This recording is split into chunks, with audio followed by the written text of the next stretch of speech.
में, जिस भेष में, जिस परिवेश में रहूं। नमो अरिहंत, नमो अरिहंत, नमो अरिहंत कहूँ। जिस शाने से, जिस नाम से, जिस जान में रहूं। नमो अरिहंत, नमो अरिहंत, नमो अरिहंत कहूँ। जिस प्यारे से, जिस ख्वारे से, जिस संसार में रहूं। नमो अरिहंत, नमो अरिहंत, नमो अरिहंत कहूँ। जिस ध्यान से, जिस सम्मान से, जिस जहान में रहूं। नमो अरिहंत, नमो अरिहंत, नमो अरिहंत कहूँ।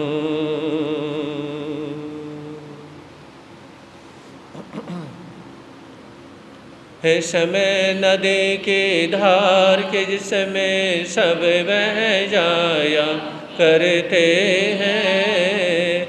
है समय बड़ा तूफान, प्रबल पर्वत झुक जाया करते हैं। अक्सर दुनिया के लोग समय में चक्कर खाया करते हैं। लेकिन कुछ ऐसे होते जो इतिहास बनाया करते हैं, इतिहास बनाया करते हैं।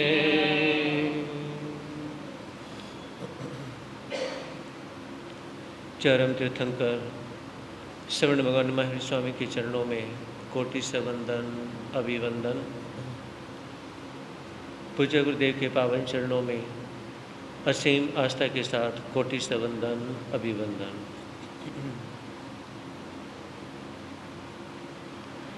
धर्म प्रेमी बोलो, सुना था आप लोगों ने कल श्रावक के 12 अणुवर्तों में पहला जो अणुवर्त है प्राणातिपात विरमण अणुवर्त, मोटी हिंसा का त्याग करना।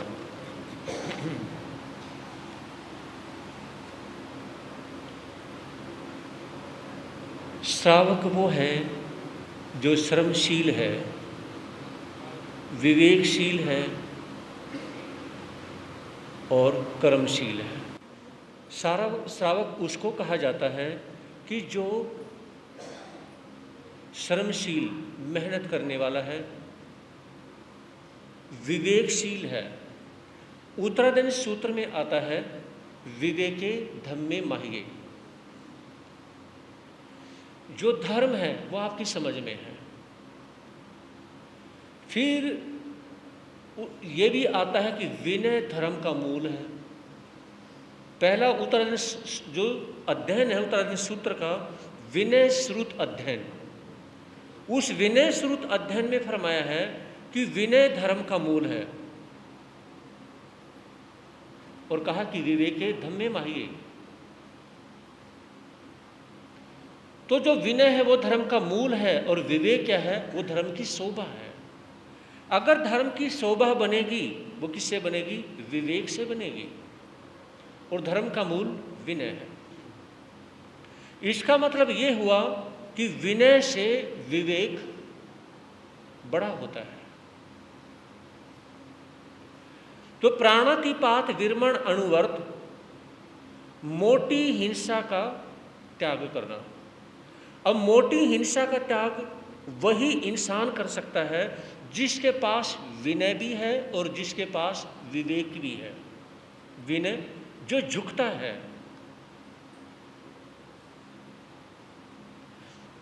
जो नमस्कार करता है, तो झुकने वाला, विनय करने वाला, तो उसके पास क्या है? विनय है। और विवेक जिसके पास अपनी समझ है। जैसे पागल खाने में जो मेंटल भर्ती हुए होते हैं, उनके पास अपनी समझ नहीं होती कि मुझे क्या करना है। तो जिस व्यक्ति के पास में खुद की समझ नहीं है कि मुझे क्या करना है, वो व्यक्ति स्टैंड नहीं हो पाता। ऐसे बेटे को अगर पिता उंगली पकड़ के चलाए तो वो कामयाब नहीं हो सकता। ऐसे शिष्य को अगर गुरु ऊपर लेके जाना चाहे तो वह शिष्य भी कामयाब नहीं होता। ऐसा बेटा है, बेटी है या बहू है, कोई भी है, अगर सास ऐसी बहू को आगे लेके जाना चाहे या ऐसी बेटी को माँ आगे लेके जाना चाहे तो बेटी आगे नहीं जा सकती, ना बहू जा सकती, ना शिष्य जा सकता और ना बेटा जा सकता है, क्योंकि अपनी समझने की शक्ति खत्म है। वो तो दूसरे के पैरों पे चल रहे हैं। इसलिए कहते हैं ना कि जो फलाना व्यक्ति है ना, वो दूसरे के पैरों पे चलता है। दूसरे के पैरों पे चलने का मतलब वो दूसरे के कहे अनुसार चलता है। जब खुद की समझ नहीं है तो इसका मतलब क्या हुआ? भेड़ और शेर के बच्चों में क्या फर्क है? ये कहते हैं पंचतंत्र संस्कृत के ग्रंथ में कहा कि एक भेड़ 100 बच्चों को जन्म देने के बाद भी डर के रहती है, कहीं जंगल में शेर आ जाए और मेरे बच्चों को ना खा जाए। एक शेरनी एक बच्चे को जन्म देने के बाद भी उसे डर नहीं है। क्यों? क्योंकि उसे कोई छोटा मोटा तो छेड़ भी नहीं सकता है। तो कहने का मेरा तात्पर्य यह है कि जिसके पास अपनी समझ खत्म हो गई है, अब बात आती है सेवा कौन कर सकता है? जिसके पास अपनी समझ है। तपस्या कौन कर सकता है? जिसके पास अपनी समझ है ना? तो सेवा करें, तपस्या करें, विनय करें, विवेक करें, धर्म करें, या मंदिर में जाएं, कोई भी कार्य करें, या बाहर से जो गेस्ट आते हैं किसकी सेवा कैसे करनी है, तो उस समय उसे पता ही नहीं है। बेटे की नई नई शादी हुई थी, बहुत पुरानी बात है, तो उसमें माँ ने कहा कि बेटा अगर आप अपनी पत्नी को लेने जा रहे हो, कोई बुजुर्ग व्यक्ति मिल जाए उसके सामने हाथ जोड़ लेना और उसके पैर छू लेना। कोई बच्चा मिलता है उसके सिर पे हाथ रख देना, उससे प्यार कर लेना। कोई जवान मिल जाता है उससे हाथ मिला लेना और उसे अपना भाई, अपना दोस्त समझना, है ना? तो इस तरह से जो जिस उम्र का मिले उसको वैसा ही सम्मान देके चलना। अब बेटे ने माँ के कहे अनुसार करने की कोशिश की, लेकिन बेटे के पास अपना दिमाग नहीं था। अब वो जंगल के रास्ते जब गुजर रहा था तो गुजरते गुजरते आगे से एक संत आ रहे थे। जब संत आ रहे थे तो उसमें उसको देख के वो खड़ा हो जाता है, उसके चारों तरफ घूमना शुरू कर देता है। संत ने कहा कि भाई बात क्या है? कहा कि बात तो कुछ भी नहीं है, फिर मेरे चारों तरफ ऐसे चक्कर क्यों काट रहा है? कहा कि मुझे समझ नहीं आ रहा कि मैं तेरा करूं क्या, क्या कि मैं तेरा करूं क्या, मुझे समझ नहीं आ रहा। मतलब मेरी माँ ने ये कहा था कि बेटा तू अपनी वाइफ को लेने जा रहा है, बच्चा मिले उसके सिर पे हाथ रख देना, उसे प्यार कर लेना, जवान मिल जाए उसे भाई की तरह समझ के चलना, और कोई बुजुर्ग मिल जाए उसके पैर छू लेना, उसको हाथ जोड़ लेना, नमस्कार कर देना, राम राम जी बोल देना। लेकिन मुझे ये तो मेरी माँ ने बताया नहीं कि आप ऐसे व्यक्ति मिलोगे तो मुझे क्या करना चाहिए। हाँ जी, मतलब कोई संत मिल जाए तो क्या करना चाहिए? तो जिस व्यक्ति के पास अपनी समझ नहीं, तो कोई व्यक्ति मिलेगा उसे नहीं पता कि क्या करना चाहिए, है ना? फिर आप धर्म के क्षेत्र में धर्म के क्षेत्र में भी कामयाब नहीं हो सकते, गृहस्थी में कामयाब नहीं हो सकते, कहीं भी कामयाब होना चाहते हैं, आप अपनी विवेक, अपनी समझ का प्रयोग करें। अगर कोई व्यक्ति अपनी समझ, अपनी विवेक का प्रयोग नहीं करता है, तो फिर वो ऐसे गुरु की शरण में जाए जो उसे समझाए कि बेटा ये जो कार्य कर रहा है ये ऐसे होगा। अगर कोई समझाने वाला नहीं है ना, और खुद समझ नहीं आता, तो ऐसे व्यक्ति का कल्याण नहीं होता है। प्राणातिपात विरमण अनुवर्त, तो उसमें कहा कि मोटी हिंसा का त्याग करना।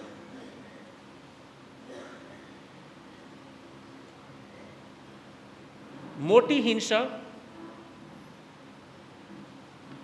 जैसे किसी चीज को मारना, मरवाना, कोई भी जो जीव है ना, उसमें आना। फिर यहां पर आता है पृथ्वीकाय। पृथ्वीकाय का मतलब क्या हुआ? जो जीव मिट्टी के अंदर हैं। अब मिट्टी के जीव आपको दिखाई नहीं देंगे, तो जब हम ऐसा कार्य करते हैं जो मिट्टी का कार्य करते हैं, जैसे घड़े बनाने का काम करना, है ना, तो उसमें क्या होता है? प्राणातिपात विरमण, यानी कि वो व्रत भंग हो जाता है। क्योंकि जब घड़े बनाए जाते हैं तो मिट्टी के अंदर कितने जीव होते हैं?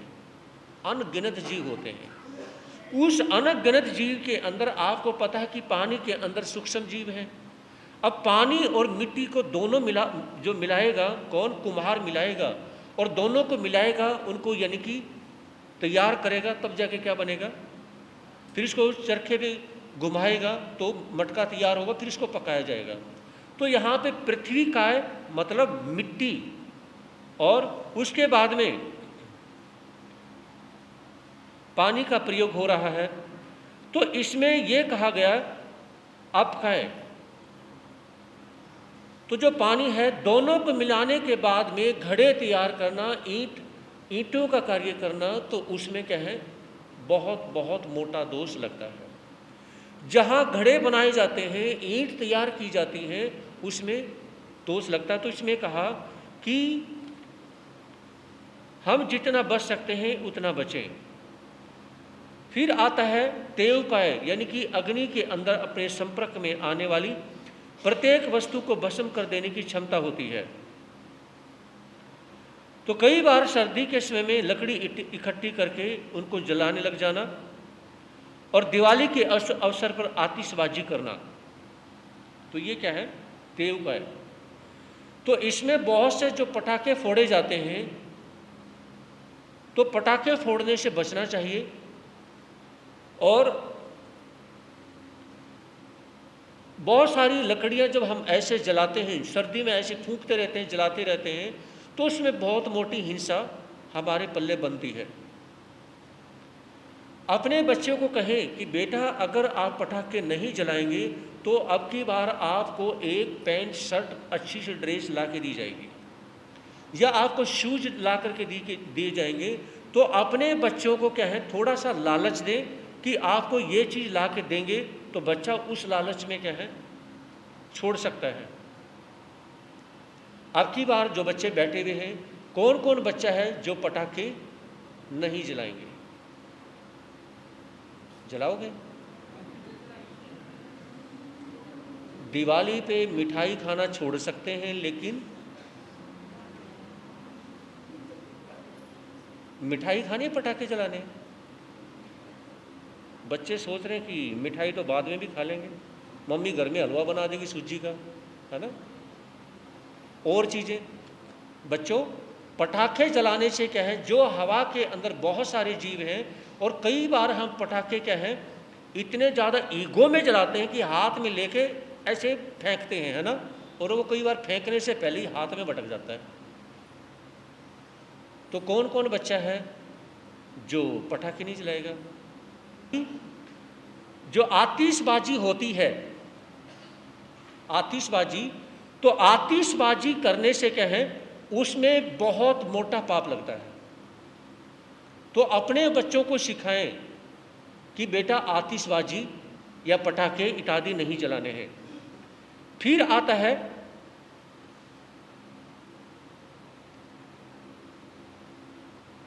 जैसे कि वायु का अब हम जो मुंह पे मुंह पट्टी लगाते हैं, है ना, अब आप ये पूछेंगे कि जो जैन संत है ना, वो अपने मुंह पे मुंह पट्टी क्यों लगाते हैं? बहुत से कहेंगे कि रात में नहीं खाते इसलिए अपना मुंह पहले ही बांध लेते हैं, ये सोचते हो, है ना भाई, ये सोचते हो कि भी ये मुंह पे मुंह पट्टी बंदी रहेगी तो रात में खाना नहीं खाया जाएगा, जो हम दिन में खाते हैं तब भी तो उतरती है ना। आप तो हंसे जा रहे, बोलते नहीं हो। अब देखिए, ये हमें बहुत सारे वायरस से बचाती है ना। पहले ये कहते थे कि पता नहीं जैन संत मुंह पट्टी क्यों बांधते हैं, और कोरोना आने के बाद में सभी कहने लगे इन जैन संतों को पहले ही पता था कि कोरोना आएगा। हमें बहुत सारे लोगों ने ये कहा कि महाराज जी आपको पता था कोरोना आएगा? मैं कहा क्यों? क्योंकि आप पहले से ही लगाते हो। आप पहले से ही लगाते हो इसका मतलब आपको पता था कि कोरोना आएगा। भगवान महावीर ने अपने समय में 2610 साल पहले ये कहा कि आप हर किसी से थोड़ा सा डिस्टेंस बना करके रखें। ये आज की बात नहीं, 2610 साल पहले भगवान महावीर ने कहा कि आप थोड़ा सा कहें डिस्टेंस बना करके रखें, क्योंकि किस व्यक्ति के पास में कितने ज़्यादा वायरस हैं कुछ नहीं कह सकते हैं। समझ रहे? अभी आप बिल्कुल ठीक हैं फिर भी आपके पास वायरस है। समझ रहे हो? आप बिल्कुल ठीक हैं फिर भी वायरस है। उसका कैसे? तो भगवान महावीर ने कहा कि एक आदमी आधा घंटा एक जगह बैठा हुआ है और वो बहुत धार्मिक है, आप उसकी जगह जाके बैठ जाएं जो व्यक्ति वहाँ पर बैठा है ना, आपके अंदर अच्छी फीलिंग आनी शुरू हो जाएगी। एक व्यक्ति शराबी है, मांस खाता है, गलत है, वो आधा घंटा एक घंटा बैठा है, उसकी जो उठ के चला जाए ना, उसकी जगह आधा घंटा आप बैठ जाए जहाँ से उठा है, आपके अंदर बुरी भावना आ जाएगी उसी समय। समझ रहे हो? जहाँ पे कोई संत बैठा है आधा पौना घंटा, वहाँ पे जाके बैठ, अगर आप पूजा करना चाहते हैं, है ना, जो जहाँ पे कोई संत बैठा है वो उठ के अभी भी गया है, अगर उसी जगह बैठ करके आपने पूजा करी, बल्ले बल्ले है। समझ रहे हो? जहाँ पे संत बैठा हुआ है अगर उसी जगह आपने बैठ करके माला फेरी, एक माला में इतना प्रॉफिट है कि दिन 10 माला फेरने से प्रॉफिट नहीं होगा, क्योंकि उस संत ने उस जगह के वायरस, उस जगह की नेगेटिविटी, वो चीज़ें खत्म कर दी हैं। जैसे गाय के बारे में कहा जाता है कि गाय के अंदर 33 करोड़ देवी देवताओं का निवास है। समझे नहीं? तो इसी तरह से जहाँ संत निवास करते हैं, जहाँ बैठे हैं, वहाँ पर बैठ करके पूजा कर लें। कभी मौका मिल जाए, कोई ज़मीन पे संत बैठे हुए हैं और उठे हैं, वहाँ पर बैठिए और आप कहें, चाहे आप 10 बार या 5 मिनट के लिए पूजा पाठ करें, कर लें, मज़ा आ जाएगा। तो यहाँ पे कहा कि ये जो मुख वस्त्रिका है, ये हमें याद दिलाती है किस चीज़ की? हमें अपने 8 कर्मों को काटना है। वायु काय,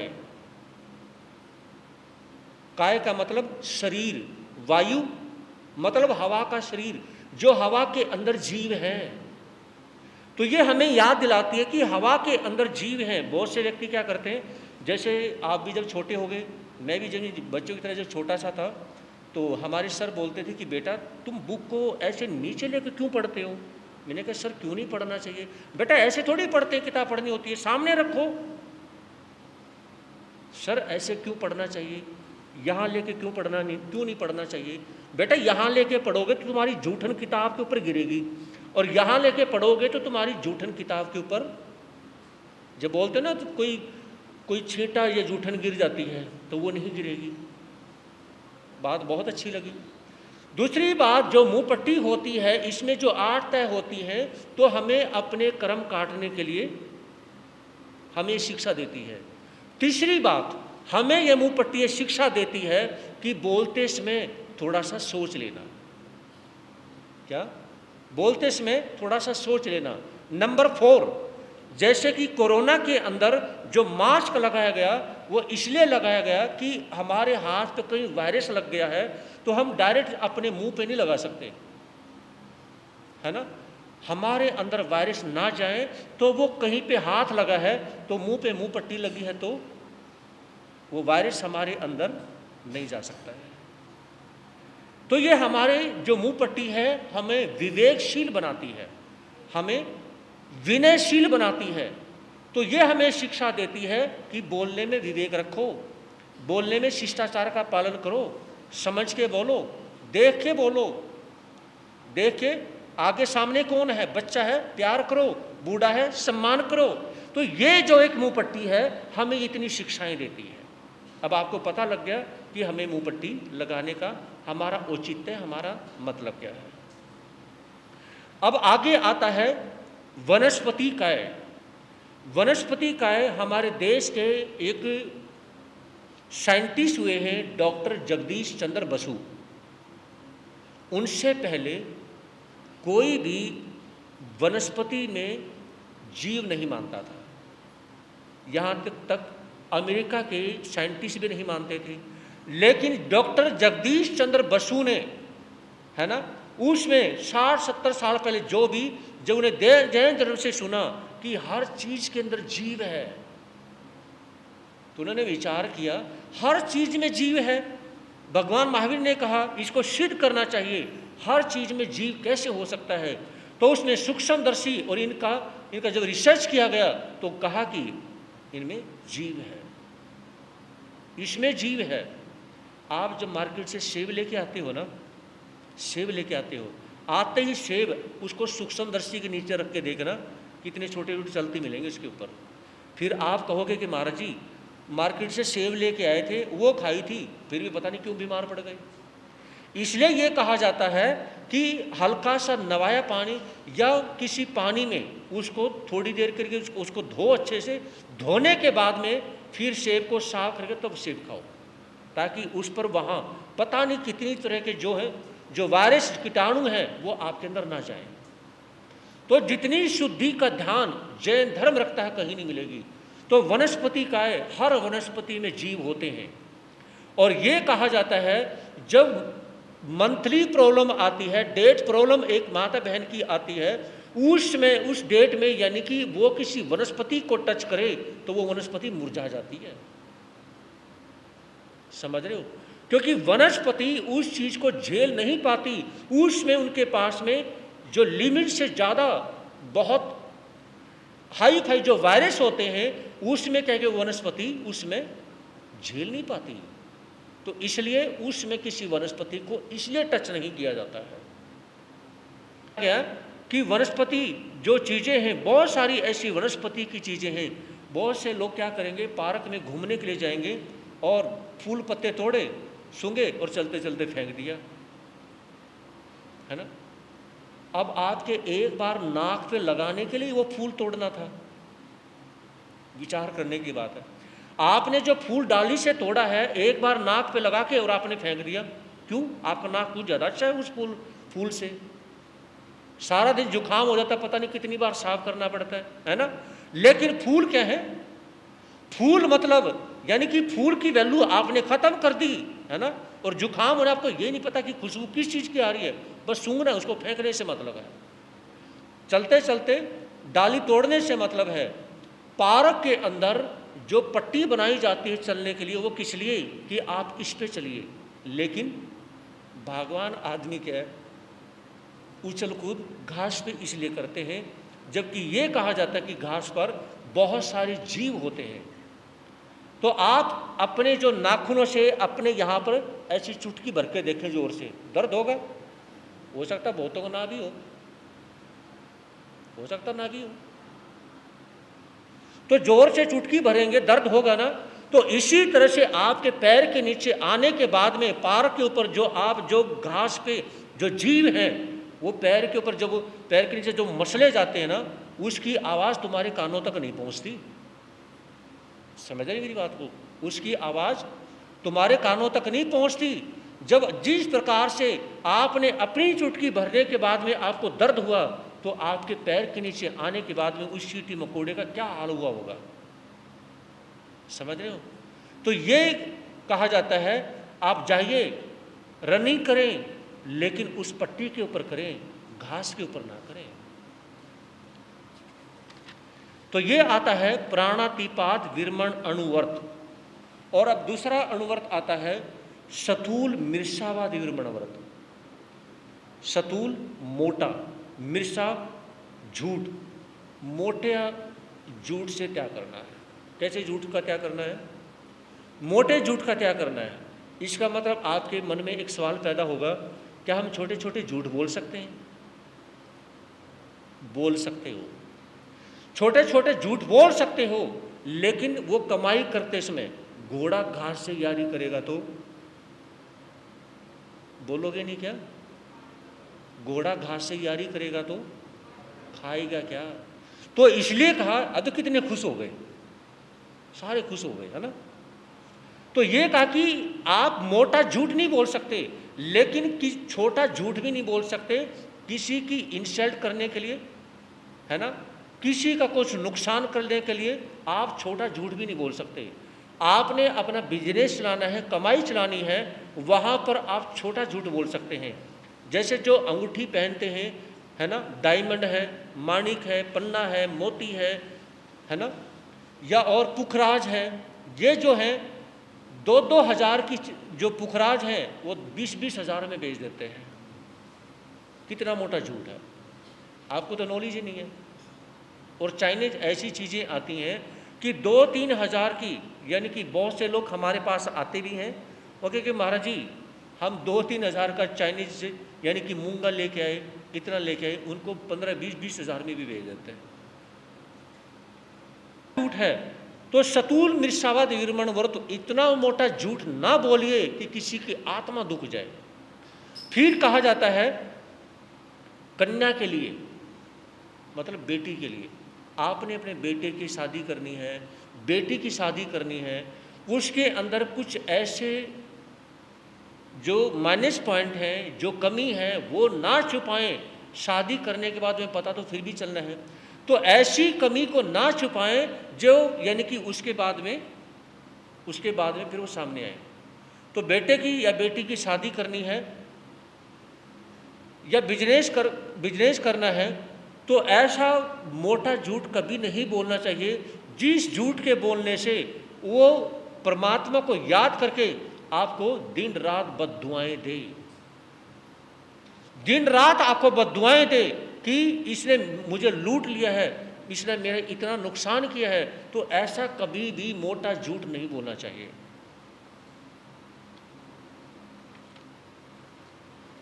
फिर आता है मोटे झूठ में कि बहुत से जिन्होंने गाय भैंस इत्यादि पाल रखी हैं, उनके अंदर बीमारी इत्यादि होती हैं, तो वो छुपा लेते हैं, उसको बेच देते हैं, बताते नहीं हैं। और भूमि के लिए आपने अपना घर बेचना है, मकान बेचना है, तो उस मकान के अंदर बहुत सारी ऐसी परेशानियां होती हैं जिसकी वजह से क्या है, उनको यानी कि छुपा करके वो चीज़ें प्रॉपर्टी को बेच देना, तो वो किस में आता है?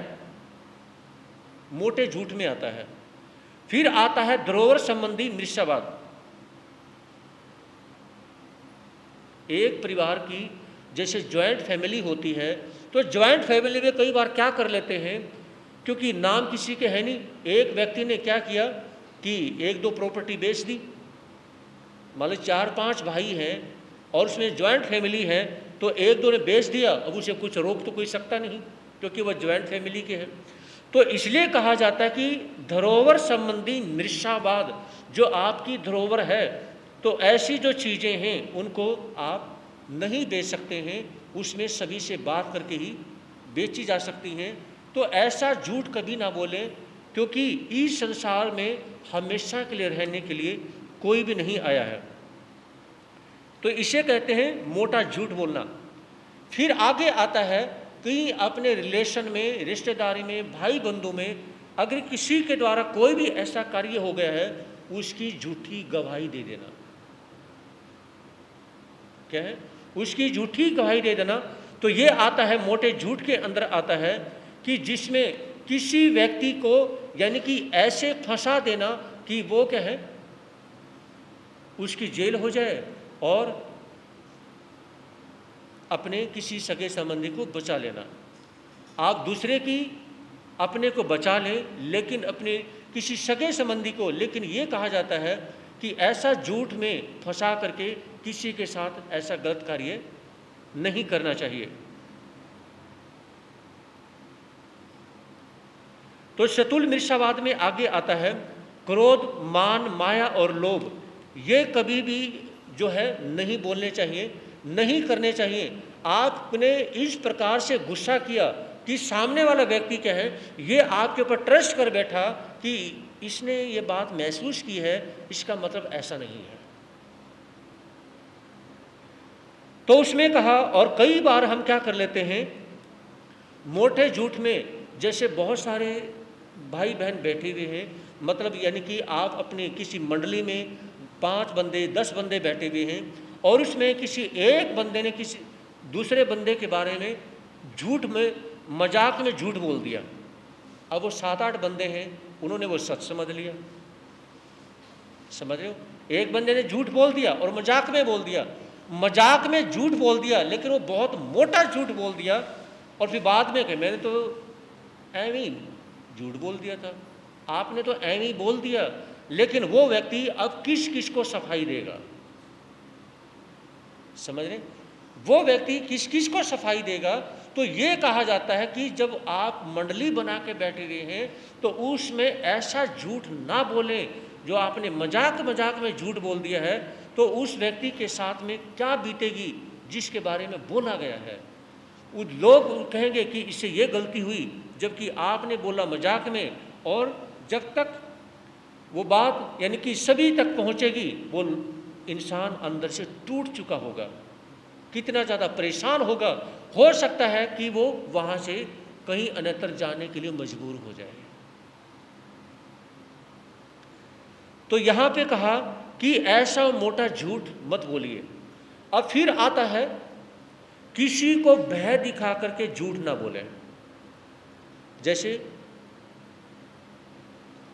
चोर है, डाकू है, लुटेरे हैं, वो किसी के दुकान पे यानी फिरौती के मांगना, या कई बार भय दिखा देना, या किसी को पिस्टल लगा करके भय दिखा देना, या कई बार क्या करते हैं, हम अपने छोटे से बच्चे को भी झूठ बोल देते हैं, या तो तू मेरी बात को मान ले, और नहीं तो रात में क्या है, भूत आएगा और तेरी पिटाई करेगा, ये करेंगे। तो एक पेरेंट से मम्मी पापा ने वो बात तो बहुत सिंपल बोली है, समझ रहे, बात तो सिंपल है, लेकिन वो बात बहुत बहुत बड़ी बात है। क्योंकि ऐसे छोटी एज में अब 2 साल 3 साल के बच्चे को बात बोलनी शुरू की, और 5-6 साल के बच्चे तक बोलते रहे, भूत आ जाएगा, राक्षस आ जाएगा, तुझे खा जाएगा, मार देगा, इस तरह से अगर तूने ये किया, अब वो बच्चा जिंदगी भर के लिए डरपोक बन जाता है, जिंदगी भर के लिए डरपोक बन जाता है। और ऐसा डरपोक बन जाता है कि वो बड़ा होने के बावजूद भी अंधेरे कमरे में जाने से भी डरता है कि भूत आ जाएगा। समझ रहे हो, मम्मी पापा ने तो सिंपल बोल दिया था, लेकिन ये कहे कि ये बहुत मोटा झूठ है, क्योंकि जिंदगी भर के लिए वो व्यक्ति हर किसी से डरने लग जाता है, अंधेरे कमरे में नहीं जाएगा, अकेले में नहीं रहेगा, है ना। वो बहुत सारी रात को जरा सी आवाज़ आएगी तो वो क्या करेगा, डरने लग जाएगा, कांपने लग जाएगा। शादी हो चुकी है फिर भी रोने लग जाएगा, है ना, क्योंकि वो बचपन से डरा हुआ है।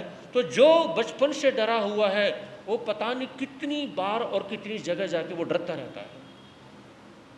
तो ये कहा कि एक पेरेंट्स से मम्मी पापा ने अपने बच्चे को समझाने के लिए, राक्षस आएगा, भूत आएगा, बाबा आ जाएगा, यह आ जाएगा, और उसके अंदर डर पैदा कर देते हैं, है ना। जब बड़ा होके वो समझता है, समझ तो जाता है, लेकिन उस डर को दूर नहीं कर पाता है, उस डर को दूर नहीं कर पाता है, और हमेशा के लिए वो डरपोक बन के रह जाता है। तो ये कहा कि ऐसे कभी भी ना बोलें कि चोर आएगा तुझे उठा के लेके जाएगा। अपने बच्चे को समझाने के लिए कभी भी गलत बातें ना बोलें। तो महापुरुषों ने कहा कि अगर आप इस प्रकार की गलत बातें बोलते हैं तो ये बहुत मोटे झूठ में आ जाता है। और मोटा झूठ बोलने का मतलब है कि हम अपनी ज़िंदगी में पाप कर लेते हैं। अब देखिए, अब कितनी सारी बातें आप लोगों ने सुनी, और तकरीबन आप सभी ऐसी। फिर आता है लज्जा के वशभूत। लज्जा को नारी का भूषण कहा जाता है, परंतु इसका अर्थ ये कदापि नहीं कि पुरुष निर्लज्ज होते हैं। लज्जा तो मानव जीवन का वह गुण है, इसे देवता प्रदान कर सकता है। हमारे जीवन में कई ऐसे पहलू जिसको हम दूसरों के सामने प्रकट नहीं करते हैं, तो इसमें कहा कि लज्जा के वशीभूत होकर के। अब ये कहा जाता है कि लज्जा जो है वो नारी का सबसे बड़ा गुण माना जाता है, लेकिन ऐसा तो नहीं कि पुरुष के पास लज्जा से मतलब शर्म नहीं है। हमारे 10वें कालिक सूत्र में भगवान महावीर ने कहा कि लज्जा है तो सब कुछ है। क्या कहा? लज्जा है तो सब कुछ है, और लज्जा नहीं तो कुछ भी नहीं।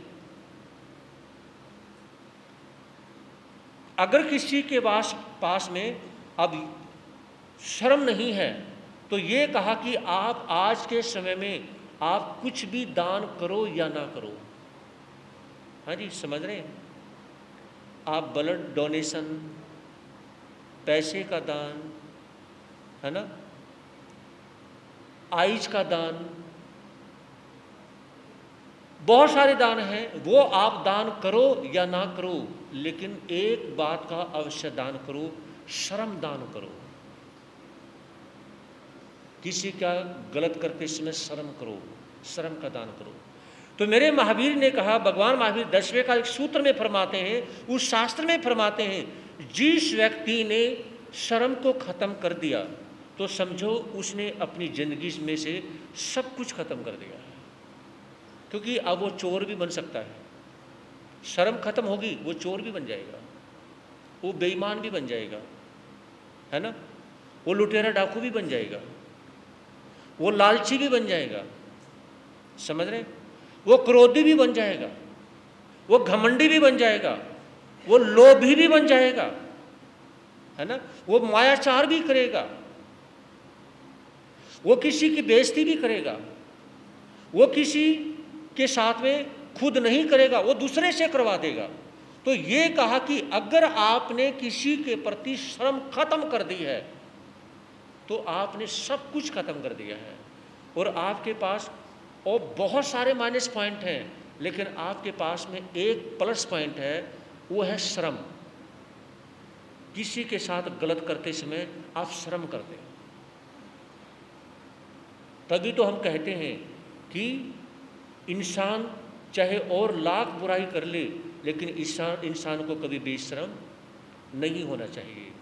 बेशर्म वर्ड हम कभी शेर, चीता, भेड़िया, बिल्ली, कुत्ता किसी के लिए यूज नहीं करेंगे।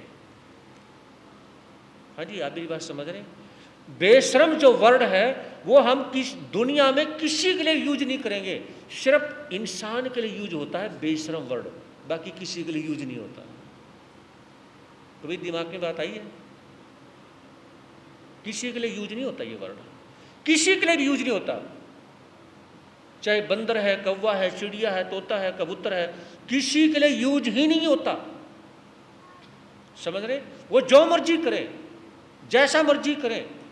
कौवा चाहे मांस खाए, है ना, मांस खाने वाले जीव हैं, जानवर हैं, जो भी हैं, हम उनके लिए बेशर्म वर्ड यूज नहीं करेंगे, नहीं यूज करेंगे।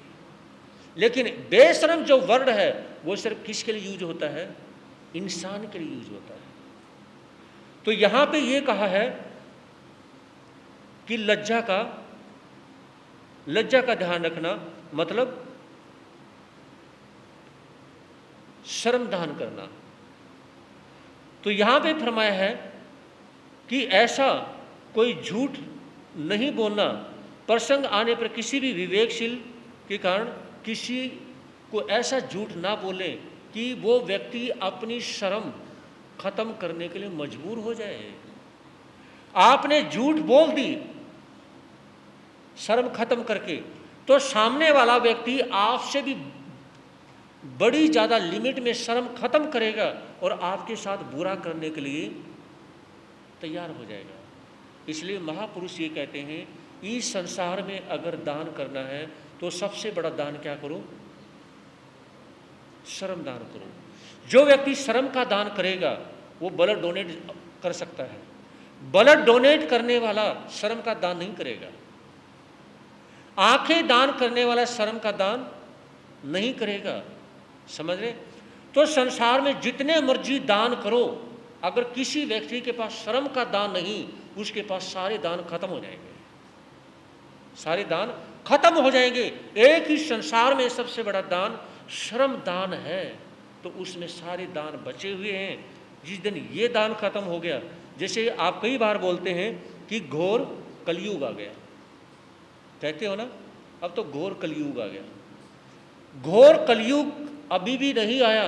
देखिए, अगर घोर कलयुग होता, सिर्फ ओनली वन कलयुग होता, तो आप लोग कथा क्यों सुनते? आप लोग प्रवचन में क्यों आते? या आप लोग अच्छे कार्य क्यों करते? आप जितने भी बैठे हुए हैं सारे धार्मिक हैं, धार्मिक प्रवृत्ति के हैं, तो आप ये नहीं कह सकते कि घोर कलयुग है। घोर कलयुग तो बहुत टाइम के बाद आएगा, अभी तो घोर कलयुग नहीं है।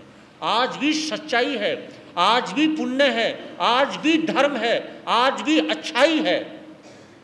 भले ही आप दशरथ यानी कि दशहरे पे कहें, बुराई पर अच्छाई के बारे में रावण को जलाते हो, लेकिन आज भी क्या है? आज भी अच्छाई है।